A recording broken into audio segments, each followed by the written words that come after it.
अब देखते हैं छंद के प्रकार। मात्रा व वर्ण के आधार पर छंद मुख्य रूप से दो प्रकार के होते हैं, यानी कि एक मात्रिक छंद होता है और एक वर्णिक छंद होता है। मात्रिक छंद ज़्यादा इंपॉर्टेंट है। देख लो, जिस छंद में मात्राओं की गणना की जाती है कि एक मात्रा है कि दो मात्रा है, मात्रा यानी कि लघु है कि गुरु है, ठीक है, उसे मात्रिक छंद कहा जाता है। मात्रिक छंदों में वर्गों के लघु और गुरु के क्रम का विशेष ध्यान नहीं रखा जाता। इन छंदों के प्रत्येक चरण मात्राओं की संख्या निश्चित रहती है। इन छंदों में क्या होता है, हर चरण में मात्राओं की संख्या निश्चित रहती है ना। जैसे सोठा है, दोहा है, इसमें बताया था ना, पहले और तीसरे में 13-13 मात्राएं, दूसरे और चौथे में 11-11 मात्राएं।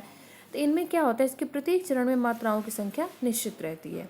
ये 3 प्रकार के होते हैं, सम भी होते हैं, अर्धसम और विषम। ठीक, ऐसी वर्णिक छंद होता है।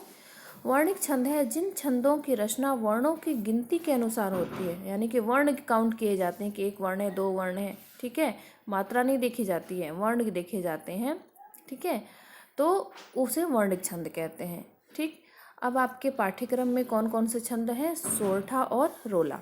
सबसे पहले देखते हैं सोरठा। इसका लक्षण, आखिर लक्षण क्या है इसका, किस पंक्ति को देख करके, कैसे उसका लक्षण देख करके पहचानते हैं, ठीक है।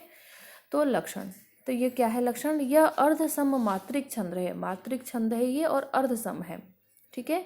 इसमें 4 चरण होते हैं। इसके पहले और तीसरे चरण में 11-11 मात्राएं होती हैं, बराबर दिया गया, और दूसरे और चौथे चरण में 13-13 मात्राएं होती हैं। ठीक, पहले व तीसरे चरण के अंत में गुरु और लघु आते हैं, ठीक है। यह दोहे का उल्टा होता है, यानी कि दोहे में क्या बताया था पिछली बार, पहले और तीसरे में 13-13 और दूसरे और चौथे में 11, उसके बिल्कुल उल्टा होता है ये। ठीक, उदाहरण देखिए, उदाहरण ये दिया हुआ है, ठीक है। इस उदाहरण में मात्राएं लगी हुई है, जो ऐसा बना हुआ है इसको क्या बोलते हैं, गुरु, ठीक है, जिसमें 2 मात्रा का समय लगता है, संभव।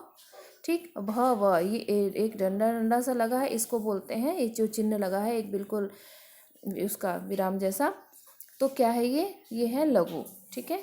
तो ये देखो 11 मात्रा है, पहले उसमें कॉमा लगा हुआ है, ठीक, दूसरे वाले में दूसरा विराम लग के पूरा हुआ है, तो 13 मात्राएं, फिर 11 मात्राएं और 13 मात्राएं। तो इसमें कितने चरण हैं, 1 2 3 4 चरण हैं, और 4 चरण में पहले और तीसरे में 11-11 मात्राएं हैं, और दूसरे और चौथे में 13-13 मात्राएं, ठीक है। इस प्रकार से क्या है, ये सोरठा छंद है। ठीक।